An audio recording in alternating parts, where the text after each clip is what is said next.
I'm Kara Van Hoos with your look inside sports. If you're a Gator fan, this is the week. Number 3 Alabama charges into the Swamp this Saturday. The 12th ranked Gators are coming off of an impressive 48-10 beatdown over Kentucky last week.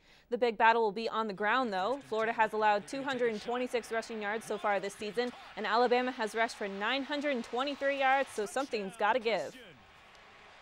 They're really well coached, offensive line. They got some really talented runners.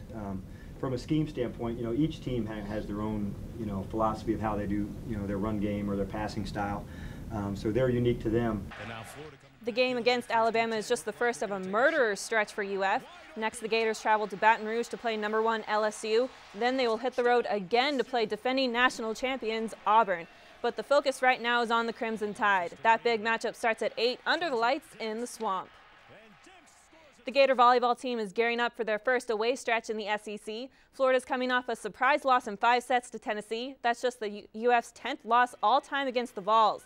This week, the Gators fell in the rankings to 13, but head coach Mary Wise says she is getting her team refocused. The key is our team needs to understand in terms of it's all about improvement, and so we can take from the lessons learned in the loss against Tennessee and have a really good week of practice to be able to go on the road and get better from the Auburn and Georgia matches. Florida is now 2-1 in conference play, and everyone is chasing Tennessee. UF first takes on Auburn tomorrow, then heads on over to Athens to play the Bulldogs on Sunday. It was just a crazy, unbelievable finish to the baseball regular season. The wild card races came down to the very last game. Let's start in the AL. Boston and Tampa Bay started the night tied for the last playoff spot, and after a 162-game regular season, it all came down to the final at-bat.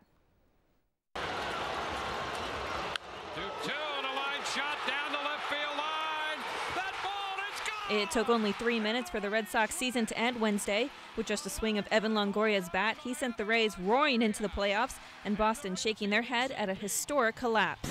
This might be the worst situation that I have ever been involved in my whole career. Boston had a 9-game lead over the Rays at the start of September and a 2-run lead over Baltimore heading into the bottom of the 9th. But as the Red Sox faded, Tampa Bay charged. Falling behind 7-0 to the Yankees, the Rays called on Longoria for his first heroic effort of the game, a 3-run homer to cut New York's lead to 1 in the 8th.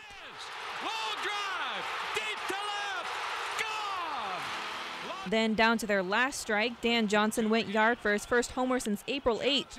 But in the bottom of the 12th, it was Longoria time yet again. I can't even think about it right now. I mean, seriously, it doesn't even seem real. Nobody would believe any of that had you written it in the novel. I mean, it's beyond the natural stuff. As the Red Sox wonder what went wrong, Tampa Bay is popping the bubbly all the way into the playoffs. I normally like to try to attempt. And here's a look at the AL playoff picture. The Rays will now go on the road to play the Texas Rangers. The Yankees will take on Detroit. Both series start tomorrow. Well, not to be outdone, there was no shortage of drama in the battle for the National League wildcard spot. Atlanta and St. Louis went into last night again tied for the last spot in the NL playoffs.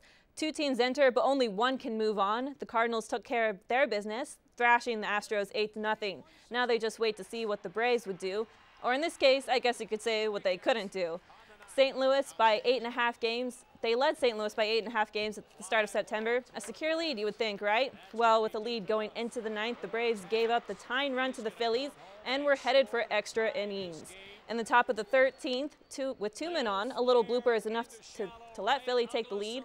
For their last at-bat, though, Atlanta hits into a game-ending, well, check that, make that season-ending double play. The Cardinals celebrate, and the Braves, they just can't bear to watch. And here's what the NL playoff picture now looks like. The Cardinals will travel to play the Phillies, and the Arizona D-backs will hit the road to take on the Brewers. Those series start Saturday, and no times have been announced yet. What an exciting night. I couldn't believe it. They've both those games that you just highlighted finished like, what, 2 minutes apart from each other? Yeah, in the AL, Boston just collapsed 3 minutes, and then 3 minutes later, Tampa Bay won with the walk-off by Evan Longoria. It was just incredible. You just sit in front of the TV, just in awe, popcorn flying everywhere. Everybody's celebrating, except for the losing teams, of course. But there's next year. Yep. All right, thank you so much, Kara. More news after the break. Stay with us.